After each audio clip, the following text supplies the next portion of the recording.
राष्ट्रपतिको निर्वाचनमा 3वटा समीकरण बन्ने संकेत, आफ्नो मतलाई रणनीतिक रूपमा प्रयोग गर्ने माओवादी केन्द्रको तयारी, एमाले नेतृत्व सशंकित। गृहमन्त्री रवि लामिछानेको नागरिकता सम्बन्धी मुद्दामा राज्य संयन्त्रकै पैरवी, शुक्रबार पुनः बहस हुँदै। संघीयतालाई लिएर असन्तुष्टि बढिरहेका बेला प्रदेशहरूमा धमाधम मन्त्रालय घटाइँदै आर्थिक बोझ कम हुने भएपछि अब प्रभावकारी काममा केन्द्रित हुनुपर्ने विज्ञहरूको सुझाव। भारतमा प्रधानमन्त्री मोदीमाथि बनाइएको डकुमेन्ट्रीमा लगाइएको प्रतिबन्धले प्रेस स्वतन्त्रता धरापमा पर्ने अन्तर्राष्ट्रिय संस्थाको चेतावनी, विश्वविद्यालयहरूमा प्रतिवाद सुरु। र काराबाओ कप फुटबलको सेमिफाइनलको पहिलो लेगमा म्यान्चेस्टर युनाइटेड विजयी, नटिङहम फरेस्ट 3-0 पराजित। नमस्कार, कान्तिपुर डायरीका साथमा साथी रमेश र म अनिल। समाचार अब विस्तारमा। सरकारलाई विश्वासको मत दिएर कंग्रेसले सत्ता गठबन्धनको पोखरीमा ढुङ्गा हानेपछि शुरू भएको तरङ्गले राष्ट्रपति निर्वाचन प्रभावित पार्ने सम्भावना बढेको छ। पूर्व सहमति अनुसार राष्ट्रपति उम्मेद्वारमा एकल निर्णय गर्ने अडानमा एमाले छ, तर राष्ट्रिय सहमतिका नाममा माओवादीले पूर्ण वा आंशिक असहयोग गरेमा गैर एमाले उम्मेद्वार राष्ट्रपति हुने अवस्था पनि देखिएको छ। राष्ट्रपति निर्वाचनमा संघ र प्रदेशका सांसद मतदाता हुन्छन्। संघका एक सांसदको 79 र प्रदेशका एक सांसदको 48 मतभार जोड्दा राष्ट्रपति निर्वाचनका लागि कुल 52,707 मतभार हुन्छ। बहुमत अर्थात् 26,354 मत ल्याउने उम्मेद्वार विजयी हुन्छन्। संसदको ठूला दल कंग्रेससँग 16,221 र एमालेसँग 15,233 मत रहेकाले अन्य धेरै सहयोगी जुटाउँदा पनि बहुमत पुर्याउन कठिन छ। त्यसैले 7,745 मत भएको माओवादी निर्णायक देखिन्छ। यो मतलाई माओवादीले रणनीतिक रूपमा प्रयोग गर्न खोजेको छ। आलङ्कारिक भने पनि खास अवस्थामा राष्ट्रपतिले कार्यकारी भूमिका निर्वाह गरेका अनुभवले यस पदप्रति सबै प्रमुख दलको लगाव बढेको छ। राष्ट्रपतिका उम्मेद्वारका रूपमा धेरैको नाम चर्चामा रहे पनि मुख्यतः 3 विकल्पबाट राष्ट्रपति निर्वाचित हुने देखिएको छ। सरकारको नेतृत्व गरेको माओवादीले पूर्ण समर्थन गरेमा एमालेले चाहेको व्यक्ति सहजै राष्ट्रपति हुन सक्ने पहिलो विकल्प छ। एमाले 15,233, माओवादी 7,745, राप्रपा 2,450, जसपा 2,145, रासोपा 1,580, मनोनित 237, नेमकिपा 223, स्वतन्त्रका सम्भावित 194 एकै ठाउँ जुटाउन सक्दा एमाले उम्मेद्वारले 29,807 मत पाउनेछन्। यो अवस्थामा एमालेले अघि सारेका उम्मेद्वारले 3,444 बढी मत प्राप्त गर्नेछन्। पुस 10 मा बालकोटमा भएको सहमति अनुसार एमाले उम्मेद्वार 29,000 भन्दा पनि बढी मतसहित राष्ट्रपति हुने अपेक्षा गरिएको थियो। तर सरकार गठन भएदेखि नै प्रधानमन्त्री पुष्पकमल दाहाल र एमाले अध्यक्ष केपी शर्मा ओली बीचको सम्बन्ध अविश्वासमै रोमलिएको छ। सत्ता समीकरणका रूपमा उनीहरू नजिके पनि एक अर्काको प्रस्तुतिबाट असहज छन्। त्यही अवसर सदुपयोग गर्न कंग्रेसले दाहाल सरकारलाई विश्वासको मत दिएको हो। एमाले अध्यक्ष ओलीले छानेका उम्मेद्वारलाई माओवादीले जस्ताको त्यस्तै समर्थन गर्ने सम्भावना कम छ। कंग्रेसका एक नेताले भने ओली र दाहाल बीच सम्बन्ध कसरी विकसित हुन्छ भन्नेमा कंग्रेस नेतृत्वको चासो छ। दाहाललाई विश्वासमा नलिई ओलीले उम्मेद्वार उठाए माओवादी समर्थन पाउने सम्भावना छैन, यो सन्देश हामीलाई आइसकेको छ। ओलीले एकतर्फी उम्मेद्वार घोषणा गरेमा माओवादी हामीतर्फ आउँछ। कंग्रेसले अपेक्षा गरे जस्तै भएमा दोस्रो विकल्पबाट राष्ट्रपतिको चयन हुनेछ। माओवादी कंग्रेसतर्फ ढल्किएमा गैर एमाले उम्मेद्वार राष्ट्रपति हुन सक्नेछन्। 1 महिना अघि मात्र बनेको गठबन्धन तुरुन्तै विघटन गर्न माओवादी तयार होला अथवा माओवादीले साथ नदिने स्थिति ओली आफ्नो अडानमा कायम रहलान्, प्रश्न यी पनि छन्। त्यसैले माओवादीले घोषित रूपमा गठबन्धन नछाडेर केही मत मात्र क्रस गरिदिएमा पनि एमाले अप्ठ्यारोमा पर्नेछ। यो अवस्थामा तेस्रो विकल्पबाट राष्ट्रपति निर्वाचित हुनेछन्। तेस्रो विकल्पबाट राष्ट्रपति निर्वाचित गर्न कंग्रेसले 7,745 मत भएको माओवादीबाट जम्मा 1,453 मत प्राप्त गरे पुग्छ। तत्कालीन कंग्रेस नेतृत्वको गठबन्धन छाडेर एमाले सहित 7 दलको समर्थनमा प्रधानमन्त्री बनेका दाहालले पछिल्लो पटक राष्ट्रपति निर्वाचनलाई केन्द्रमा राखेर राष्ट्रिय सहमतिको प्रस्ताव अघि सार्दै आएका छन्। राज्य शक्तिको सबै स्रोत एमाले अध्यक्ष ओलीको हातमा नपुगोस् भनेर दाहाल राष्ट्रिय सहमतिको प्रस्ताव मार्फत विकल्पको खोजीमा छन्, तर निर्वाचन कहिले हुने निश्चित भइन सकेकाले मुख खोलेका छैनन्। विश्वासपात्र देवराज घिमिरेलाई सभामुख बनाएपछि ओलीले राष्ट्रपतिमा पनि त्यस्तै पात्र अघि सार्न सक्ने अनुमान छ। दाहाल निकट एक नेताले भने राष्ट्रपति पनि ओली निकट व्यक्ति नै भए भने प्रधानमन्त्रीको अवस्था के होला। त्यसमा सचेत भएरै उहाँले राष्ट्रिय सहमतिमा राष्ट्रपति चयन गर्ने प्रस्ताव अघि सार्नु भएको हो। एमालेबाट राष्ट्रपति उम्मेद्वारको को बन्छ भन्ने ओलीकै वरिपरिका नेताहरूले समेत अनुमान गर्न सकेका छैनन्। ओलीले अघि सार्ने व्यक्तिलाई राष्ट्रपति हुन नदिन कांग्रेसले पुस 26मा प्रधानमन्त्री दाहाललाई रणनीतिक हिसाबले विश्वासको मत दिएको थियो। त्यसपछि दाहालले सरकारलाई विश्वासको मत दिन दलहरूको बैठक बालुवाटारमै डाकेर राष्ट्रपतिमा सहमति खोज्ने प्रयत्न गरेका थिए। त्यसमा ओली सशंकित हुनुहुन्छ।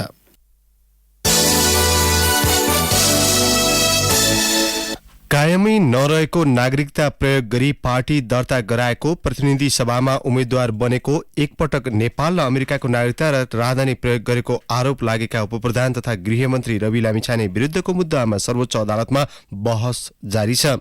प्रधानमन्त्री तथा मन्त्री परिषदको कार्यालय, गृह मन्त्रालय, जिल्ला प्रशासन कार्यालय, प्रतिनिधि सभा, निर्वाचन आयोग र महान्यायाधिवक्ता कार्यालयले समेत लामिछानेको प्रतिरक्षामा उभिएका छन्। कानूनी शासन भएको कुनै पनि मुलुकमा सार्वजनिक पद धारणा गरेको कुनै पनि पदाधिकारीमाथि यस्ता आरोप लाग्दा पदबाट हटाएर अनुसन्धान गरिन्छ वा सम्बन्धित व्यक्तिले नै स्वेच्छाले पद त्याग गरेर अनुसन्धानमा सघाउने गर्छन्। तर यो प्रकरणमा भने ठिक उल्टो देखिएको छ। लामिछानेसँग नेपालको नागरिकता नरहेकाले उनी सांसदको उम्मेद्वार बन्न नै अयोग्य रहेको उजिरी निर्वाचन आयोगमा कार्तिक 29 मै परेको थियो। मङ्सिर 4 मा निर्वाचन भएर मङ्सिर 9 मा लामिछाने विजयी भएको घोषणा हुनुअघि निर्वाचन आयोगले यो उजुरीमा निर्णय गरेन। राष्ट्रिय स्वतन्त्र पार्टीका सभापति लामिछाने चितवन 2 बाट निर्वाचित भएको घोषणापछि मात्रै मङ्सिर 13 मा भने आयोगले सांसदको अयोग्यताको निर्णय गर्ने अधिकार सर्वोच्च अदालतको संवैधानिक इजलासलाई भएको निर्णय गरेको थियो। युवराज पौडेलले मङ्सिर 12 मा गृह सचिवलाई सम्बोधन गर्दै लामिछानेले एकैपटक 2 देशको नागरिकता र राजधानी प्रयोग गरेकामा छानबिन गर्न अनुरोध गर्दै उजुरी दिएका थिए। सो उजुरी गृहले काठमाडौँ जिल्ला प्रशासन कार्यालयलाई र प्रशासनले काठमाडौँ प्रहरी परिसरलाई पठाएको थियो। प्रहरीको तालुकवाला मन्त्रालयमा लामिछाने आफै मन्त्री बनेर आएपछि उजुरी माथिको अनुसन्धान रोकिएको छ। गृह मन्त्रालय र निर्वाचन आयोगले लामिछाने विरुद्ध परेका उजुरीमाथि समयमै अनुसन्धान निर्णय नगरेका कारण सो विवाद अहिले सर्वोच्च अदालतको संवैधानिक इजलासमा परेको हो। अधिवक्ताहरू रविराज बसौला र युवराज पौडेलले सार्वजनिक सरोकारको निवेदन मार्फत सर्वोच्चको संवैधानिक इजलासमा लामिछानेको योग्यतालाई लिएर चुनौती दिएका छन्। इजलासमा गृह मन्त्रालय र निर्वाचन आयोग मात्र होइन, प्रधानमन्त्री तथा मन्त्री परिषदको कार्यालय, जिल्ला प्रशासन कार्यालय र प्रतिनिधि सभा समेत लामिछानेका पक्षमा उभिएका छन्। उनीहरू सबैका तर्फबाट महान्यायाधिवक्ता कार्यालयले बहस गरिरहेको छ, जसले लामिछानेकै प्रतिरक्षा हुन पुगेको छ। अधिवक्ताहरू बसौला र पौडेलले दायर गरेको रिटमा कायम मुकायम प्रधान न्यायाधीश हरिकृष्ण कार्की नेतृत्वमा न्यायाधीशहरू विशम्बर प्रसाद श्रेष्ठ, ईश्वर प्रसाद खतिवडा, आनन्दमोहन भट्टराई र अनिल सिन्हा सम्बन्ध संवैधानिक इजलासमा हिजो सुरु भएको बहस शुक्रबार रिट निवेदकहरूले जवाफी बहस गरेपछि सकिनेछ। हिजो रिट निवेदकहरू सरकारी वकिल र गृहमन्त्री लामिछानेका कारण व्यवसायीले बहस गरेका छन्। शुक्रबार बहस सकिएपछि सम्भवतः त्यसै दिन इजलासले फैसला सुनाउनेछ। कुनै कारणवश सो दिन फैसला आउन नसके इजलासले निर्णय सुनाउने अन्तिम मिति तोक्नेछ। 2050 सालमा जिल्ला प्रशासन कार्यालय काठमाडौँबाट वंशजको नागरिकता लिएका लामिछानेले रोजगारीको सिलसिलामा अमेरिका पुग्दा 2070 फागुन 9 मा अमेरिकी नागरिकता र फागुन 21 मा राजधानी प्राप्त गरेका थिए। अमेरिकाको नागरिकता प्राप्त गरेपछि नेपाल नागरिकता ऐन अनुसार उनको नेपाली नागरिकता कायम रहेन। 2071 जेठ 22 मा अमेरिकी राजधानी प्रयोग गरेर उनी पहिलोपटक गैर पर्यटक भिसामा नेपाल आएका थिए। 2072 जेठ 13 मा कायम नरहेको आफ्नो पुरानो नेपाली नागरिकता प्रयोग गरेर नेपाली राजधानी बनाएका थिए। नेपाली राजधानी बनाएपछि पनि उनले अमेरिकी राजधानी नै प्रयोग गरेर विदेश आउजाउ गरेको अध्यगमनको रेकर्डमा उल्लेख भएको छ।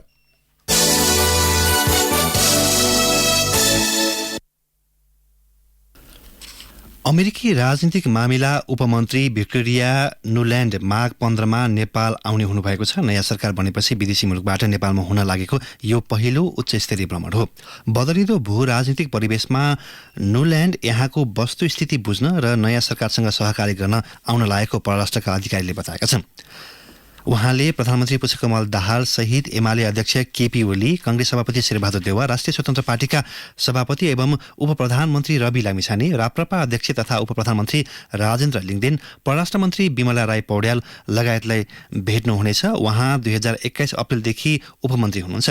राष्ट्रपति बाराक ओबामा र विदेश मन्त्री जोन केरी रहेका बेला 2013 देखि 2017 सम्म उहाँ युरोपेली र युरेसियन मामिलाका लागि सहायक मन्त्री हुनुहुन्थ्यो। कान्तिपुर डायरीमा अब ब्रेकको पालो। कान्तिपुर डायरीमा अब बाँकी प्रसङ्ग। सुरुमा कान्तिपुर सविस्तार। कान्तिपुर सविस्तार। संघीयता कार्यान्वयनमा अघि बढिरहँदा सबैभन्दा बढी आलोचना यतिखेर प्रदेश संरचनाको हुने गरेको छ। प्रभावकारी काम गर्न नसकेको र दलहरूले भागभण्डाका लागि मन्त्रालय संख्या बढाएको भन्दै आलोचना भइरहेका छन्। यही पृष्ठभूमिमा दोस्रो निर्वाचनपछि भने गठित प्रदेश सरकारमा मन्त्रालयको संख्या घट्न सुरु भएको छ। मन्त्रालय घटाउँदा आर्थिक बोझ कम हुने भएकाले अब प्रदेश सरकारले आफूलाई प्रभावकारी काममा केन्द्रित गर्नुपर्ने देखिएको छ। प्रदेश 1 का मुख्यमन्त्री हिक्मत कार्कीले सुरु गरेको मन्त्रालय कटौतीको अभ्यास अहिले अन्य प्रदेशमा पनि पुगेको छ। प्रदेशमा अनावश्यक मन्त्रालयले राज्यलाई आर्थिक भार बढाउनुका साथै संघीयताप्रति नै नकारात्मक धारणा बनिरहेको अवस्थामा प्रदेश सभामा मन्त्रालय घटाउन सुरु भएको हो। प्रदेश 1 मा यसअघिको सरकारले मन्त्रालयको संख्या 7 बाट बढाएर 13 पुर्याएको थियो। अहिलेका मुख्यमन्त्री कार्कीले 9 मन्त्रालयको कार्यविभाजन गरेर 2 मन्त्रालयको जिम्मेवारी पनि आफैसँग राखेका छन्। मध्य प्रदेशका मुख्यमन्त्री सरोज कुमार यादवले यसअघिको 13 मन्त्रालयबाट कटौती गर्दै 11 मन्त्रालयमा सीमित राख्ने प्रयासमा जुटेका छन्। बागमती प्रदेशका मुख्यमन्त्री शालिग्राम जमर कट्टेलले यसअघिको 14 मन्त्रालय घटाएर 11 मन्त्रीमण्डल बनाएका छन्। गण्डकी प्रदेशका मुख्यमन्त्री खगराज अधिकारीले पहिलो सरकारले 12 मन्त्रालय बनाएको र अहिले 7 मन्त्रालयमा सीमित राख्ने भएका छन्। लुम्बिनी प्रदेशका मुख्यमन्त्री लीला गिरीले पहिलो सरकारले बनाएको 13 मन्त्रालयलाई कटौती गर्दै 10 मन्त्रालयमा सीमित राख्ने भएका छन्। कर्णाली प्रदेशका मुख्यमन्त्री राजकुमार शर्माले पहिलेको सरकारले बनाएको 8 मन्त्रालयलाई घटाएर 7 वटा मन्त्रालय बनाउने तयारीमा छन्। सुदूरपश्चिम प्रदेशका मुख्यमन्त्री राजेन्द्र सिंह रावलले पहिलेकै सरकारले कायम गरेको 7 मन्त्रालयलाई निरन्तरता दिने तर राज्य मन्त्री नराख्ने तयारी गरेका छन्। अधिकांश प्रदेशले मन्त्रीमण्डललाई पूर्णता दिइसकेका छन् भने केहीले अन्तिम तयारी गरिरहेका छन्। बागमती प्रदेशकी पूर्व मुख्यमन्त्री अष्टलक्ष्मी साक्य दलहरूले नेताहरू व्यवस्थापन गर्ने थलोका रूपमा प्रयोग गर्दा प्रदेशको गरिमामाथि नकारात्मक असर पारेको बताउँछन्। अहिले प्रदेशमा मन्त्रालयको संख्या घटाउनु यही कदम भएको भन्दै साक्यले भनिन्, संविधान प्रदेशको चाहिँ सरकार चाहिँ अलिक ठुलै चाहिँ बनाउन सक्ने त्यो प्रावधानले गर्दाखेरि अलि अप्ठ्यारो चाहिँ भएको छ। मलाई लाग्छ मैले भनिरहेको छु सरकार सानो चुस्त दुष्ट बनाउने र यसले चाहिँ पुरै चाहिँ योजनाका साथ आफ्ना प्रदेशलाई संघीयतालाई बचाउनको लागि संघीय लोकतान्त्रिक गणतन्त्रलाई चाहिँ बलियो बचाउनको लागि बलियो बनाउनको लागि प्रदेशको चाहिँ संसद प्रदेशको सरकार साह्रै महत्त्वपूर्ण हुन्छ।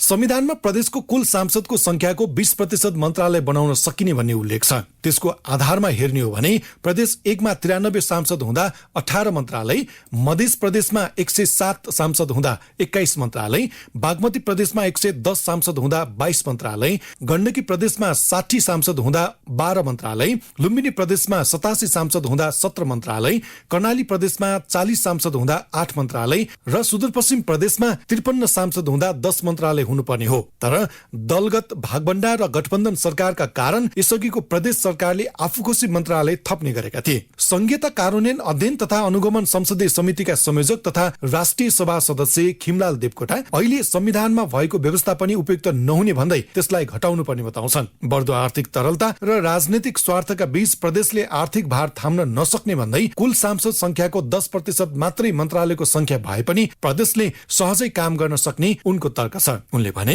संघीयताप्रति प्रदेशप्रतिको जुन नागरिकको जुन हेर्ने दृष्टिकोण हो नि त्यो अलिकति गलत भयो होइन, किनभने व्यवस्था अलिक खर्चालु भयो महँगो भयो भनिरहेको स्थितिमा झन् मन्त्रालय मन्त्रीको संख्या बढाएको बढे होइन भएको हुनाले चाहिँ गुनासो हुनु स्वाभाविक पनि थियो। यसलाई चाहिँ हामीले यसो हेऱ्यौँ समीक्षा गर्यौँ, अब इन्टरनेसनल प्र्याक्टिस पनि हेऱ्यौँ, त्यो चारैतिरबाट निरन्तर एउटा आक्रमण पनि छ भने त्यसले अलिक सुधार गर्नुपर्छ भनिसकेपछि त्यो सबैको प्रभाव पनि हो। धेरै मन्त्रालय धेरै मन्त्री हुँदैमा काम चाहिँ राम्रो डेलिभरी हुन्छ भन्ने पनि होइन। 2074 को संघीय निर्वाचन पश्चात देशमा संघीयता कार्यान्वयन सँगै 7 प्रदेशमा स्वायत्त सरकार बनेका थिए। 5 वर्ष कार्यकालमा प्रदेशले आर्थिक भार थप्नु र दलहरूले नेताहरूको व्यवस्थापन गर्नु सिवाय केही गर्न नसकेको भन्दै विरोध र आलोचना नभएका होइनन्। केन्द्र सरकारले अधिकार प्रत्यार्जन नगर्दा प्रदेश सरकार नामका लागि मात्रै सीमित रहेको भन्दै स्वयं प्रदेश प्रमुखले ध्यानकर्षण गराउँदै आएका थिए। त्यसको एउटा उदाहरण मध्य प्रदेशले गत वर्ष केन्द्रीय सरकारको विरुद्धमा अनसन समेत सुरु गरेको थियो। यी र यस्तै विवादपछि पहिलो पटक प्रदेशको भार कम गर्न मन्त्रालय घटाउने अभियान सुरु भएको देखिन्छ।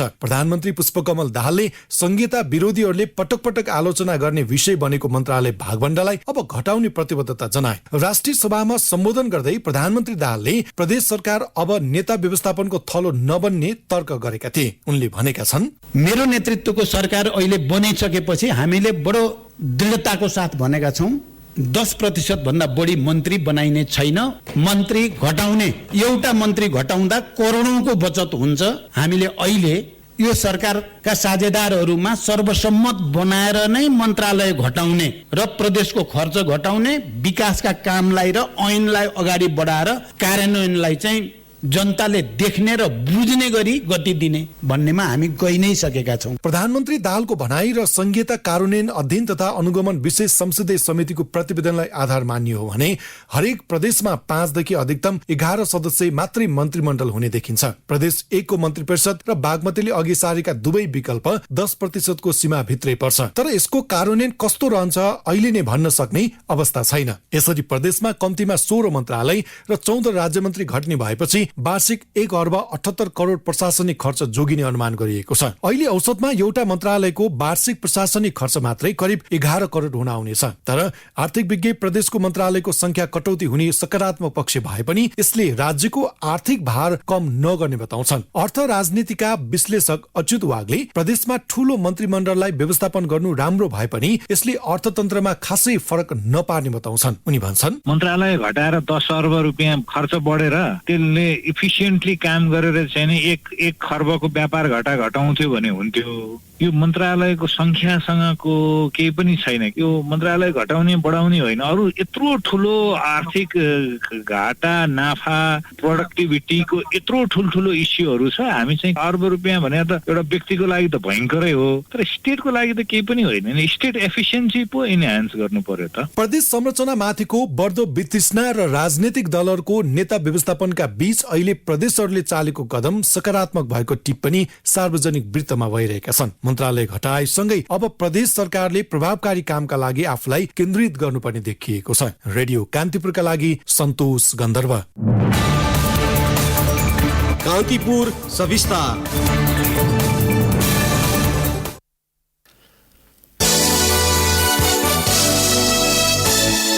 विद्याकी देवी सरस्वतीको पूजा आराधना गरी मुलुकभर आज श्री पञ्चमी पर्व मनाइँदैछ। सूर्य उत्तरतिर लागि दिन लामो र रात छोटो हुने तथा वसन्त ऋतु प्रारम्भ हुने भएकाले आजको दिनलाई वसन्त पञ्चमी पनि भनिन्छ। आजकै दिनबाट बालबालिकाहरूलाई औपचारिक रूपमा अक्षर आरम्भ गराउने प्रचलन छ।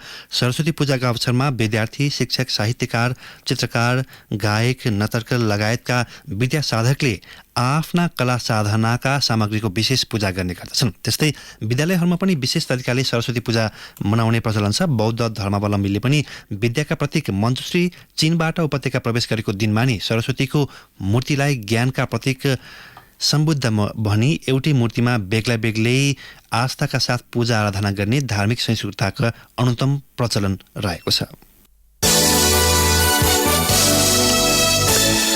कर्णालीमा 3 दिनदेखि लगातार हिमपात हुँदा चिसोले जनजीवन प्रभावित भएको छ। सोमबार रातिदेखि मुगु, हुम्ला, जुम्ला, डोल्पा लगायतका जिल्लामा हिमपात भइरहेको हो। हुम्ला सदरमुकाम सिमकोटमा 2 फिट हिउँ जमिसकेको निमित्त प्रमुख जिल्लाधिकारी अमृत प्रसाद सुवेदीले बताउनुभयो।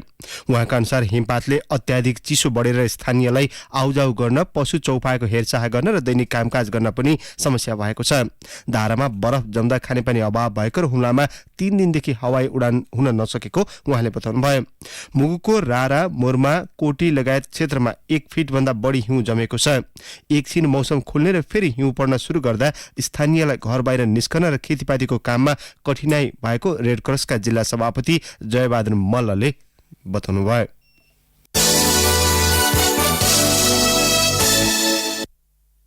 सरकारले असार मसान्तसम्म कर तिर्ने शर्तमा बन्द गरिएका क्रसर उद्योग सञ्चालनको अनुमति दिएको छ। मन्त्री परिषदको हिजोको बैठकले यसअघि दर्ता नभई चलेका क्रसर बन्द गर्ने निर्णय गरेको छ।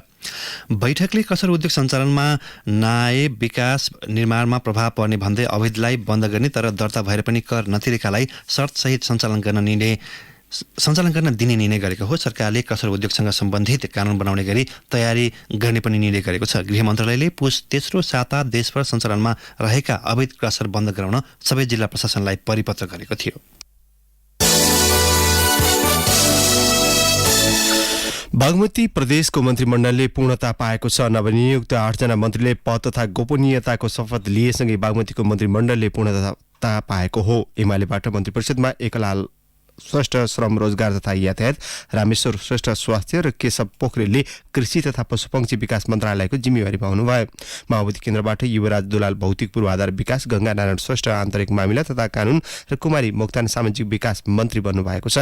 राप्रपाका डम्बर तामाङले पर्यटन उद्योग तथा सहकारी र राजु विष्टले वन तथा वातावरण मन्त्रालयको जिम्मेवारी पाउनु भएको छ। यस्तै उद्धव थापालाई खानेपानी, ऊर्जा तथा सिंचाई मन्त्रालयको जिम्मेवारी दिइएको छ। एमालेबाट यसअघि जगन्नाथ थपलिया आर्थिक मामिला तथा योजना मन्त्री नियुक्त हुनुभएको थियो। शालिग्राम जमकट्टेलले मुख्यमन्त्रीमा नियुक्त भएको 17औं दिनमा मन्त्रीमण्डललाई पूर्णता दिनुभएको हो।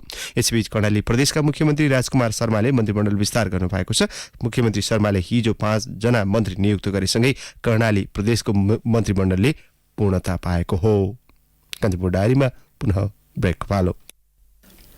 ब्रेकपछि कान्तिपुर डायरीमा अब आर्थिक प्रसङ्ग। गएको 1 वर्षमा वाणिज्य बैंकहरूको खराब कर्जा करिब 54 अर्ब रुपियाँले बढेको छ। सो अवधिमा आर्थिक गतिविधिमा मन्दी आएको, घर जग्गा कारोबार सुस्ताएको लगायत कारणले तोकिएको समयमा सामा ब्याज भुक्तानी हुन नसक्दा बैंक तथा वित्तीय संस्थाको खराब कर्जा बढेको जानकारहरू बताउँछन्। सञ्चालनमा रहेका 22 वाणिज्य बैंकले हिजोसम्म चालु आर्थिक वर्षको दोस्रो त्रैमासिकसम्मको वित्तीय विवरण प्रकाशन गरिसकेका छन्। यसअनुसार गत पुससम्ममा ती बैंकको कुल खराब कर्जा करिब 1 खर्ब रुपियाँ छ। यो गत पुससम्म 22 वाणिज्य बैंकले प्रवाह गरेको कुल कर्जा तथा सापटीको 2.35% हो। यसरी गत आर्थिक वर्षको पुसदेखि चालु आर्थिक वर्षको सोही अवधिमा बैंकहरूको खराब कर्जा 1.24% बिन्दुले बढी हो। चालु आर्थिक वर्षको पुससम्म वाणिज्य बैंकहरूको कुल कर्जा तथा सापटी 42 खर्ब 71 अर्ब रुपियाँ पुगेको छ। अब अन्तर्राष्ट्रिय प्रसङ्ग। भारतका प्रधानमन्त्री नरेन्द्र मोदीमाथि बनाइएको डकुमेन्ट्रीमा लगाइएको प्रतिबन्धले प्रेस स्वतन्त्रता धरापमा पर्ने, प्रेस स्वतन्त्रताको निगरानी गर्ने केही अन्तर्राष्ट्रिय संस्थाले चेतावनी दिएका छन्। युट्युब र ट्विटरलाई पनि सो डकुमेन्ट्रीको लिङ्क बन्द गर्न भारतको सञ्चार माध्यम तथा प्रसारण मन्त्रालयले निर्देशन दिएको छ। इन्डिया द मोदी क्वेसन नामक सो डकुमेन्ट्रीलाई भारत सरकारले प्रधानमन्त्री विरुद्धको प्रोपोगाण्डाको संज्ञा दिएको छ। प्रधानमन्त्री मोदी गुजरातको मुख्यमन्त्री हुँदा भएको दंगामा 1000 जनाको मृत्यु भएको विषय सो डकुमेन्ट्रीमा समेटिएको छ। मारिनेमा अधिकांश मुस्लिम अल्पसंख्यक थिए। यसैबीच सो डकुमेन्ट्रीको प्रतिबन्धका सन्दर्भमा भारतभित्रैबाट पनि विरोध भइरहेको छ। प्रतिपक्षी दल कांग्रेस आइसहित विभिन्न विश्वविद्यालयमा गैर भाजपा समर्थित विद्यार्थी संगठनले चर्को विरोध गरेका छन्। नयाँ दिल्ली स्थित जवाहरलाल नेहरू विश्वविद्यालय JNU का विद्यार्थीले प्रदर्शन गरेका छन् भने जामिया मिल्लिया इस्लामिया विश्वविद्यालयमा पनि सो डकुमेन्ट्री प्रदर्शनका क्रममा प्रदर्शन भएको छ र 7 जना पक्राउ परेका छन्। अब खेल प्रसङ्ग। नेपाली महिला boxer Sushma Tamang Asian under 22 boxing च्याम्पियनसिपको फाइनलमा पराजित भएकी छिन्।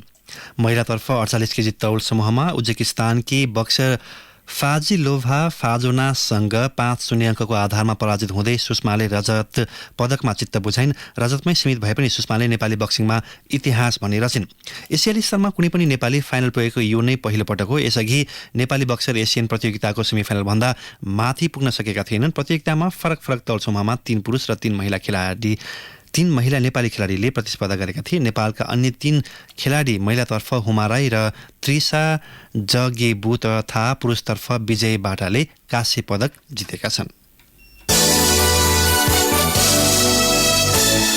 काराबाओ कप फुटबलको सेमिफाइनलको पहिलो लेगमा म्यान्चेस्टर युनाइटेड विजयी भएको छ। गैरती भएको खेलमा म्यान युनाइटेडले नटिङहम फरेस्टमाथि 3-0 जित निकालेको हो। खेलको 6औं मिनेटमा मार्कस राजपौलले गरेको गोल गर्दै म्यान युनाइटेडले अग्रता दिलाएको खेलमा 45औं मिनेटमा बोट वेगहाउसले गोल गरेका थिए। पहिलो हाफमा नै 2-0 पछि परेको नटिङहम फरेस्ट खेलमा फर्कन सकेन।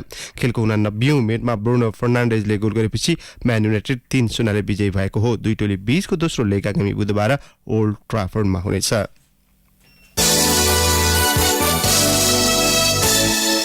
अब मौसम सम्बन्धी जानकारी। प्रदेश 1 मधेस र बागमती प्रदेशमा आंशिक बदली रही अन्य स्थानमा मौसम सामान्यतया सफा रहने जल तथा मौसम विज्ञान विभागले जनाएको छ। काठमाडौँ उपत्यकाको न्यूनतम तापक्रम 4 डिग्री सेल्सियस मापन गरेको छ।